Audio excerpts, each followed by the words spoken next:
Easy creations में आप सभी का फिर से एक बार स्वागत है। आज के इस वीडियो में मैं आपको कुछ डिज़ाइनर कुर्तीज़ के पैटर्न बताऊंगी, जिससे कि अगली बार जब भी आप अपनी कुर्ती को डिज़ाइन करना चाहें या अपने टेलर को कपड़ा देना चाहें तो आप इन सारे डिज़ाइंस को भी एक बार ज़रूर नज़र में रखें। तो चलिए शुरू करते हैं। नमस्कार, इजी क्रिएशंस में आप सभी का फिर से एक बार स्वागत है। फ्रेंड्स, आज के इस वीडियो में मैं आपको बताऊंगी कि आप अपनी पुरानी टी शर्ट को किस तरह से रीयूज़ कर सकते हैं या रीफैशन या रीपर्पस की तरह यूज़ कर सकते हैं। तो ये जो है, ये मेरी नीज की टी शर्ट है, छोटे बच्चों की टी शर्ट है, वो सिर्फ 5 साल की है अभी। तो मैंने उसकी टी शर्ट में ये ट्राई किया था। ये सिंपल बहुत पुरानी हो चुकी है ये टी शर्ट, और इसमें सिर्फ एक रैबिट बना हुआ था, बाकी पूरी प्लेन थी। आप इस तरह की प्लेन टी शर्ट्स भी यूज़ कर सकते हैं जिसमें कोई भी डिज़ाइन ना हो, और अगर डिज़ाइन हो तो भी कोई प्रॉब्लम नहीं है। तो सबसे पहले आप अपनी टी शर्ट को सेमी वेट कर लीजिएगा। हल्का गीला ही करना है हमको, पूरा अच्छी तरीके से गीला नहीं करना है। और उसके बाद जिस तरह से हम फैन बनाते हैं उस तरह से इसे फैन फोल्डिंग कर देना है।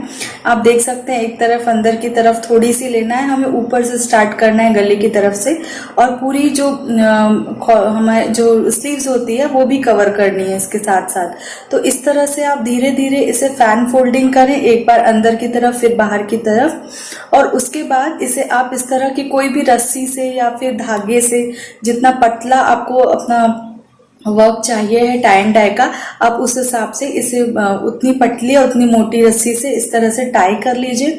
सबसे पहले आप बीच में टाई करेंगे, उसके बाद इसमें जो आजू बाजू जो जगह छोटी हुई है उसको टाई करना है।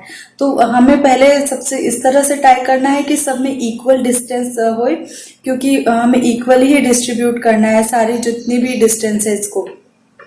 तो इस तरह से आप पहले बीच में करें, फिर साइड में करें, फिर धीरे से उसके भी बीच में, फिर उसके भी बीच में, इस तरह से आप रस्सी बांध के पूरा टाई कर लें। और उसके बाद हम कलर किस तरह से करेंगे, तो उसकी भी ये टेक्निक है कि ये जो टाई डाई के एक्रोनिक कलर्स होते हैं, तो उसमें आपको ब्रश पहले गीला करना है, और उस ब्रश को गीला करने के बाद उस पेंट में डुबाना है, और फिर हमें इस तरह से जो भी आपको कलर पसंद हो आप अपने पसंद के अनुसार इस तरह से इसमें डाई कर सकते हैं। और डाई भी हमें अच्छी तरह से करना है। ध्यान रहे कि जो कलर है वो पूरा अंदर तक जाना चाहिए, तभी इसका इफेक्ट अच्छा आएगा। अगर अंदर तक कलर नहीं गया तो फिर कलर वो जो इफेक्ट देना चाहते हैं आप वो नहीं आ पाएगा। तो आप इस तरह से उसको धीरे धीरे अच्छे से भर भर के कलर अंदर तक डालें, और उसके बाद फिर जब पूरा कलर सूख जाए, जनरली ये 2 घंटे लेता है, तो जब तक पूरा कलर सूखे नहीं आपको खोलना नहीं है रस्सी को। जब पूरा कलर सूख जाए 2 घंटे बाद, तो आप इस तरह से रस्सी को खोल सकते हैं, और फिर उसके बाद आप देख सकते हैं कि ये बहुत अच्छा प्रिंट निकल रहा है। इसके बाद आप देख सकते हैं कि जो रैबिट बना हुआ था वो थोड़ा लाइट हो चुका है।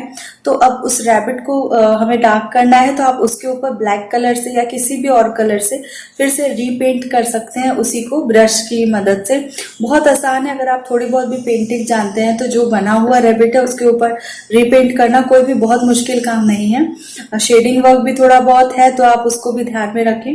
तो इस तरह से आप अपनी पुरानी जो टी शर्ट्स है बच्चों की, जो पुरानी हो जाती है, जिसके कलर उड़ जाते हैं, तो आप उसको रीयूज कर सकते हैं। फ्रेंड्स, अगर ये वीडियो आपको अच्छी लगी और आप इसी तरह की और कुछ टेक्निक्स देखना चाहते हैं तो मुझे कमेंट सेक्शन में जरूर बताएं। मेरे पास और भी बहुत सी टेक्निक्स है टाई एंड डाई की जो मैं आपके साथ शेयर करना चाहूंगी।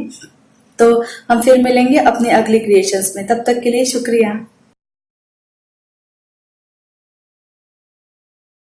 तो फ्रेंड्स, ये थे कुछ डिज़ाइनिंग आइडियाज़ अपने फैब्रिक को और अच्छा बनाने के लिए।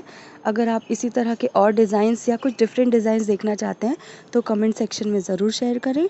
और अगर आपने अभी तक हमारे चैनल को सब्सक्राइब नहीं किया है तो सब्सक्राइब कर लें और इस बेल आइकॉन को भी क्लिक कर दें। वीडियो देखने के लिए शुक्रिया।